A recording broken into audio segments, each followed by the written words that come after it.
You know the story about gas stations?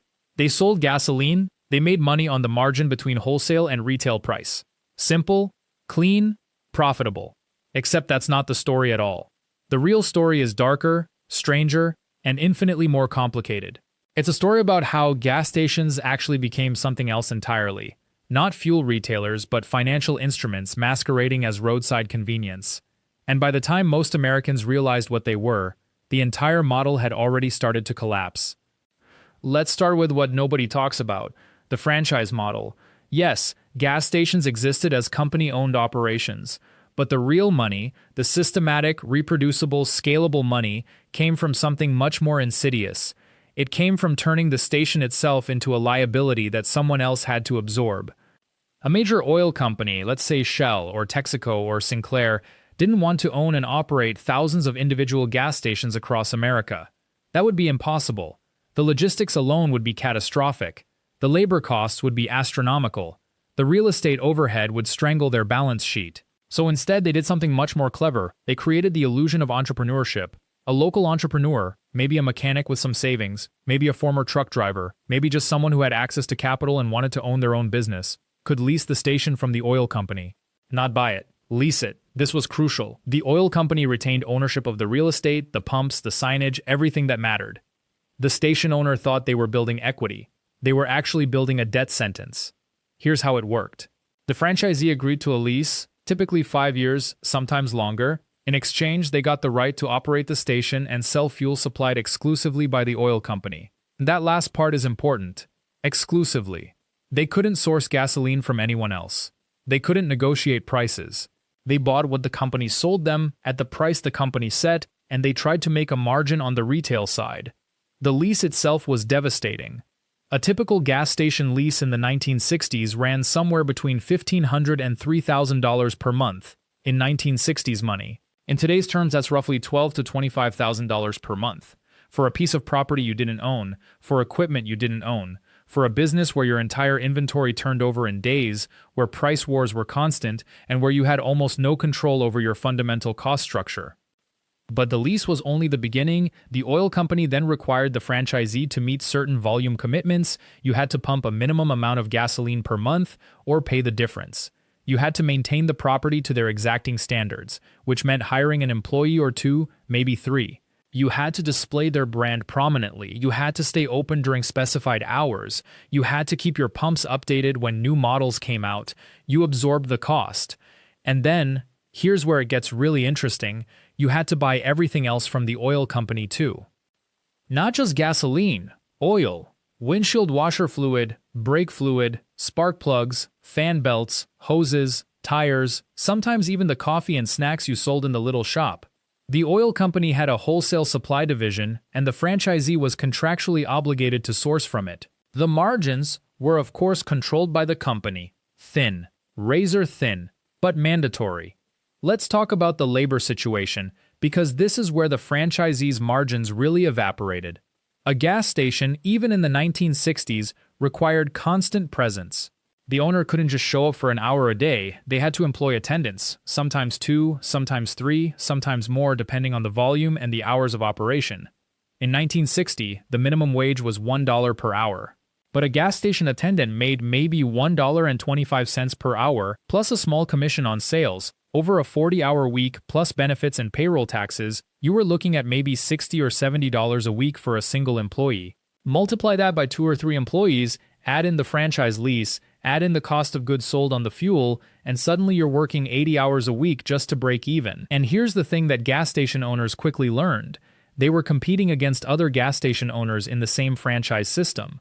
Shell wanted to maximize volume across its entire network. So if there was a Shell station 2 miles away and a Shell station 5 miles away, both owned by franchisees, both charging different prices to compete for the same customers, Shell's profit was the same. The company didn't care which franchisee won the price war. One of them would go bankrupt trying to undercut the other, and Shell would just lease the station to someone new. This was deliberate. The oil companies understood something fundamental about real estate and debt that most franchisees didn't. In the short term, a gas station might be profitable. Maybe you clear $200 a week on the fuel sales, another $100 on the convenience items and services. That's $300 a week, $1,500 a month, $18,000 a year. That's not nothing in the 1960s. That's almost 3 times the average American household income. But it required that you work the station yourself, that you be there through the night sometimes, that you deal with credit card chargebacks and pump breakdowns and late-night robberies, that you absorbed the risk of price fluctuations because while you had to pay the oil company's price for the fuel, you couldn't always charge customers the price you needed to. The real money, the truly systematic money, was flowing in only one direction, toward the oil companies. They collected lease payments every single month. They controlled the supply of fuel, they collected margins on every can of oil and every bottle of windshield cleaner, they owned the real estate which was appreciating, they bore none of the operational risk. And when a franchisee failed, which happened constantly, the oil company didn't lose anything. The property was still theirs, the equipment was still theirs, they just found a new franchisee, someone with a little capital and a lot of hope, and started the cycle again. But here's where the real story gets weird. Because by the late 1960s and early 1970s, something unexpected started happening. Gas stations began to become something other than gas stations. The most successful franchisees, the ones who actually managed to accumulate capital and survive the pressure, started to realize something. The fuel business was terrible. The margins were being compressed. Competition was increasing, the lease was eternal, but the location was gold. So they started to pivot. They added convenience items. Not just oil and windshield fluid, but snacks, cigarettes, magazines, coffee. They added repair services, tire changes, oil changes, minor mechanical work. They added car washes, they added restaurants and diners attached to the station. Some of them added small motels next to the station property. In other words, the gas station began to evolve into something the oil companies hadn't anticipated. It became a destination.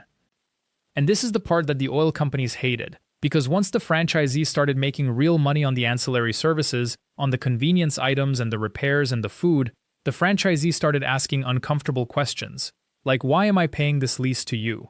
Why am I required to buy your fuel exclusively when I could source it cheaper elsewhere? Why are your margins so high on the oil and filters I'm buying from your wholesale division? The relationship that had been built on the illusion of entrepreneurship started to crack. Some franchisees actually tried to leave. Some tried to break their leases, some tried to negotiate better terms, and the oil companies responded with a sophistication that would make a modern private equity firm jealous.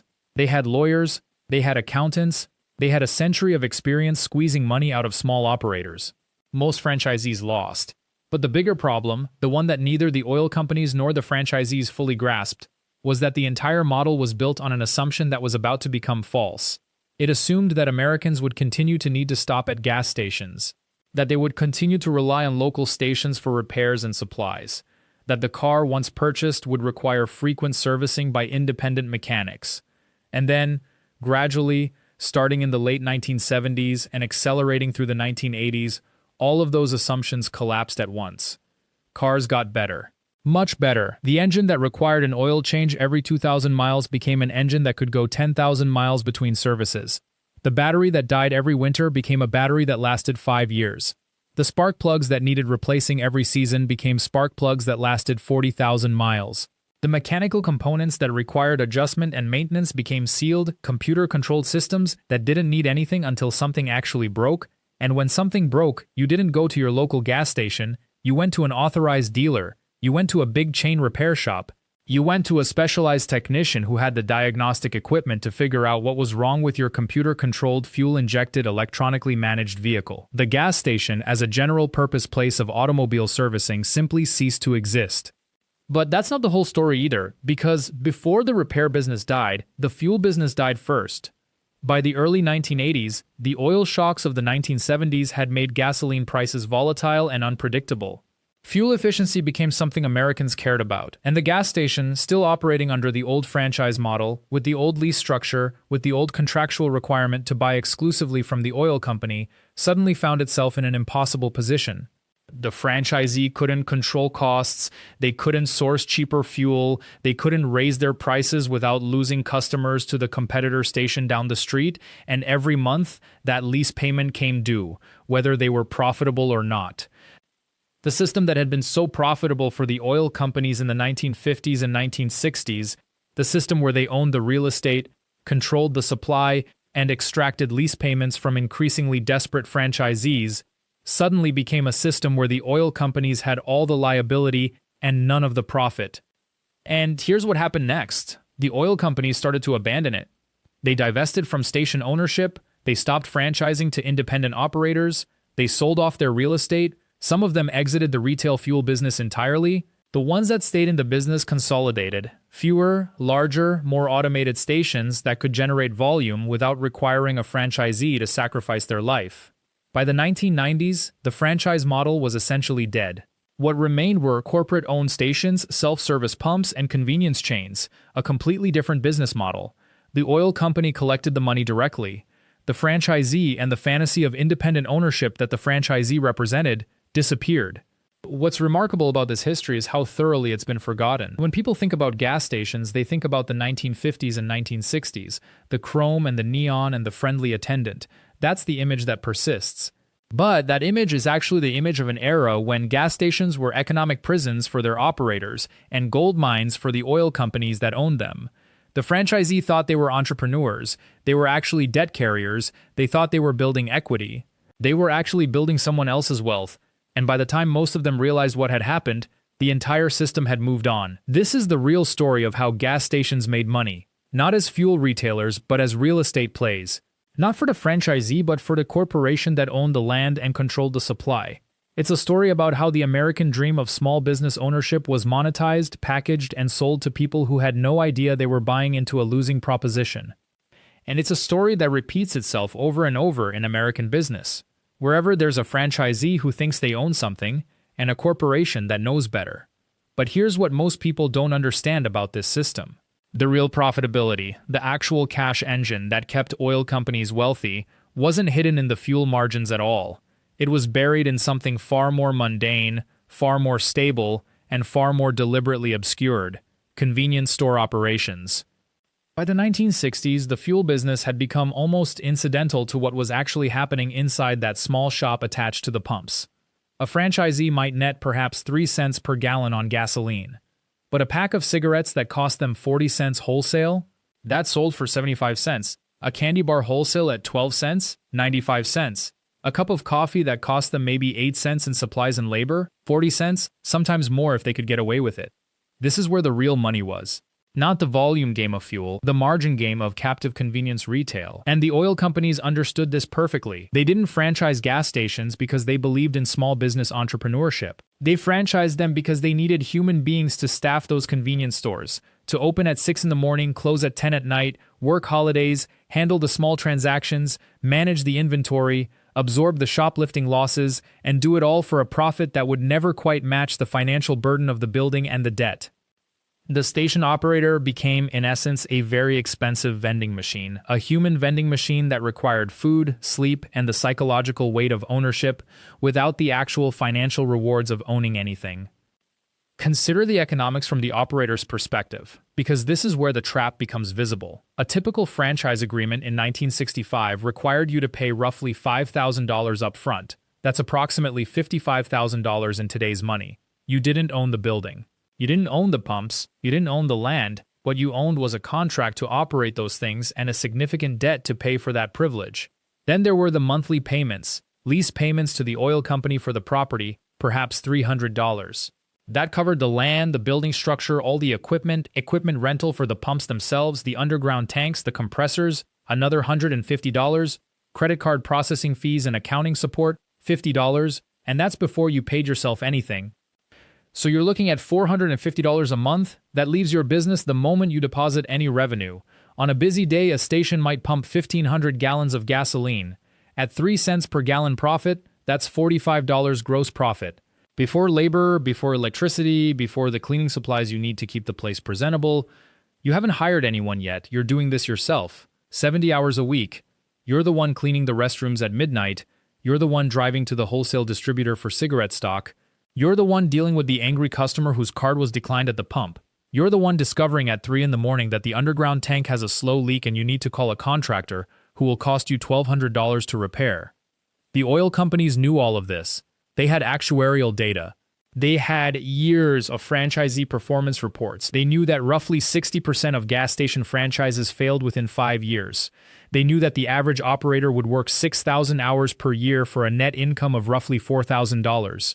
They knew these numbers because they had systems in place to track them. And they didn't care. Because the beauty of the system, from the oil company's perspective, was that failure didn't matter. Every franchisee who failed was replaced by another one. The location remained productive. The company's lease payments continued. The convenience store kept selling overpriced cigarettes and coffee. The fuel distribution network kept functioning, and the oil company never once experienced the financial consequences of individual operator failure. This is the crucial insight that changes how we understand the entire gas station economy. It wasn't built to create wealth for operators. It was built to extract it. The system was engineered so that the oil companies would capture the stable, predictable profits, the real estate value, the supply chain margin, the convenience retail markup, while the franchisees would absorb all the volatility, all the personal risk, and all the labor. If fuel prices dropped and margins collapsed, the operator suffered.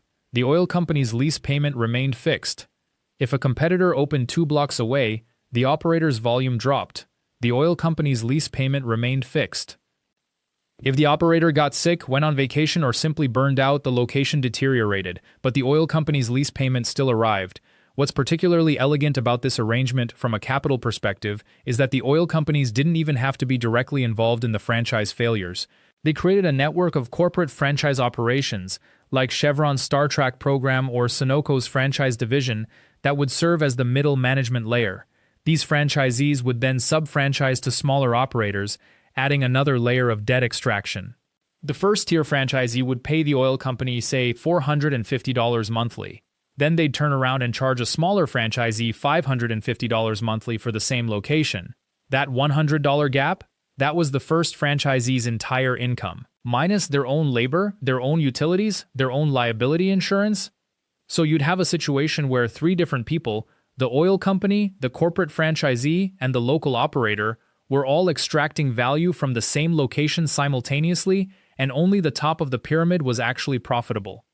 The local operator, if they survived, might net between $300 and $1,000 per month. Some months less, some months nothing. They had no days off, they had no sick leave, they had no retirement plan, and they had no equity to show for it. Yet the image persists. The independent gas station operator, the small businessman, the American dream in a polo shirt and Dickies uniform. It's such a powerful image that it's continued to define how we think about that era, as if all those people were building something, accumulating wealth, participating in capitalism in a way that genuinely benefited them. The tragedy, of course, is that some of them did experience a genuine sense of ownership and accomplishment. The psychological return was real, even if the financial return was illusory. They had built a business. They were their own boss. They worked harder than they'd ever worked, and they saw the results of their labor reflected in the small community around them. They knew their customers by name, they had a reputation, they mattered.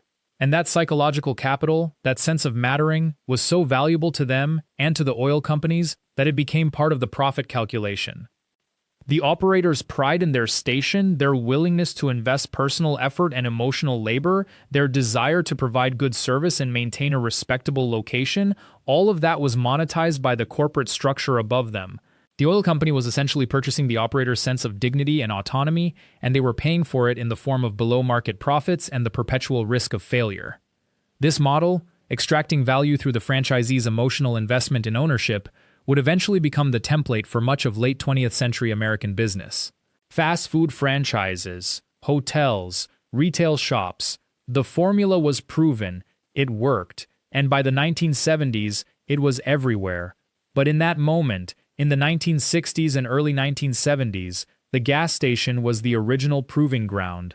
It was where the oil companies tested the proposition that you could make someone feel like an entrepreneur while ensuring they would never accumulate the capital that entrepreneurs are supposed to accumulate. The gas station franchisee was, in every financial sense, a laborer. But they were a laborer who paid for their own tools, covered their own overhead, and bore the psychological burden of believing they were building something of their own.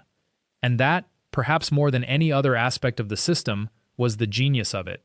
By the early 1970s, something remarkable had happened across America. The gas station model, that perfect extraction of labor disguised as opportunity, had begun to replicate itself outward, into other industries entirely. And the oil companies, having perfected their method, watched with quiet satisfaction as their franchising blueprint became the architecture of an entire economy. Walk into a Holiday Inn in 1975. The owner is not employed by the corporation, he has financed the building, or bought an existing structure and renovated it to standards. He pays royalties on every room night. His margins are thin, typically between 5 and 10% after labor, utilities, and franchise fees. He is, in every practical sense, the gas station attendant of the hospitality industry. The corporation owns the brand, the franchisee owns the building, and carries the debt. It was not, of course, that the oil companies invented franchising. That credit belongs to people like Ray Kroc at McDonald's, or earlier still, to the soft drink bottlers and the fast food chains that emerged in the 1950s. But what the oil companies had done was something subtler. They had proven, at scale, that franchising worked best, and most profitably for the parent company, when the emotional satisfaction of ownership precisely matched the financial impossibility of it. The genius was in the mathematics of scale. Imagine a petroleum company in 1970.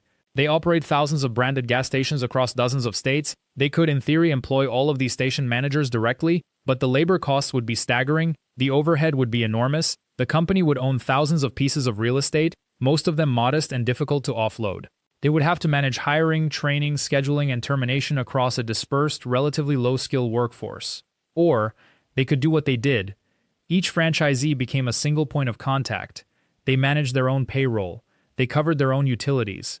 They made their own hiring decisions within corporate guidelines. The corporation reduced its direct labor costs by roughly 70%.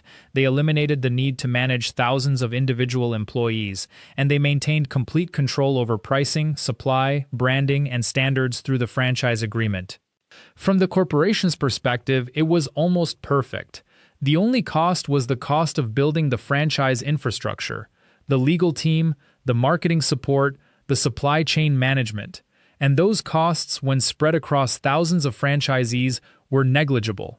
But here is where the model becomes truly fascinating from an economic standpoint. Because while the corporation had eliminated most of their direct labor costs, they had also, almost accidentally, created a system that made capital accumulation nearly impossible for the franchisee.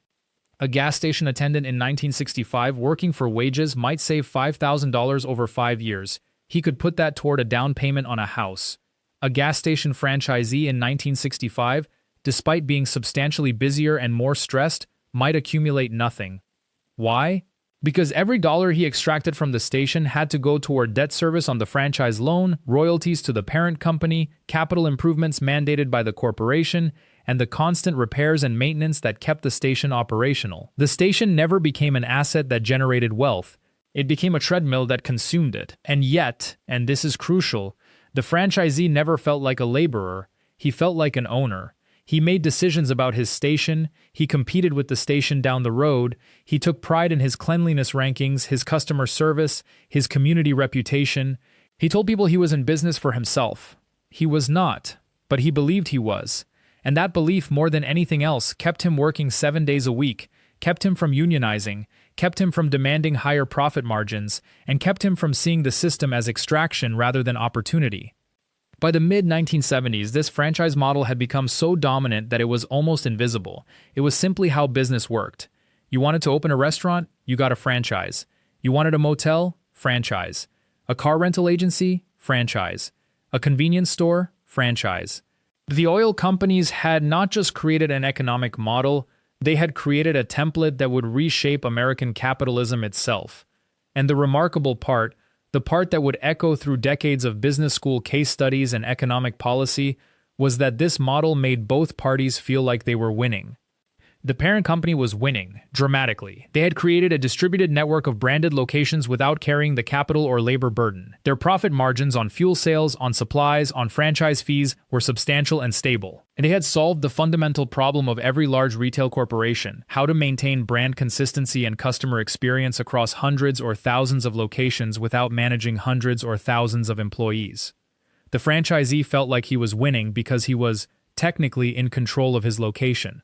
He made decisions, he interacted with customers, he bore responsibility. For many franchisees, especially those who were skilled operators or who had the fortune to locate their station in a high-traffic area, there was genuine profit to be had. Some franchisees became genuinely wealthy, but they were exceptions, and the system was designed to produce exceptions only often enough to keep the model alive. This is where the story becomes important not just for understanding gas stations, but for understanding the entire structure of modern American work. Because what the oil companies had invented, whether they intended to or not, was a system that would eventually be used to justify the erosion of wages, benefits, and job security across entire industries. If you could convince a worker that they were actually an entrepreneur, you could ask them to work longer hours for less pay. You could eliminate benefits. You could shift all capital risk onto them.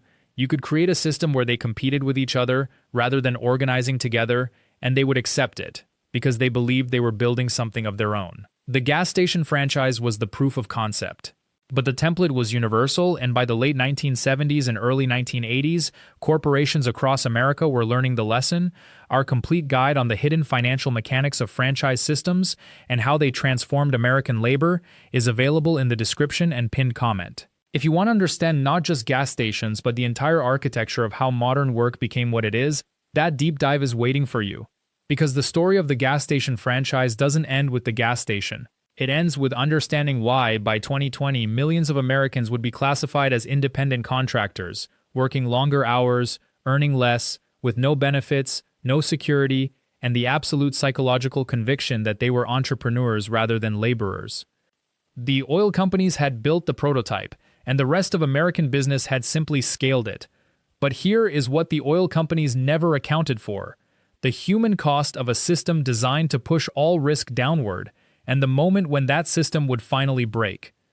By the early 1980s, something was happening that no balance sheet had predicted.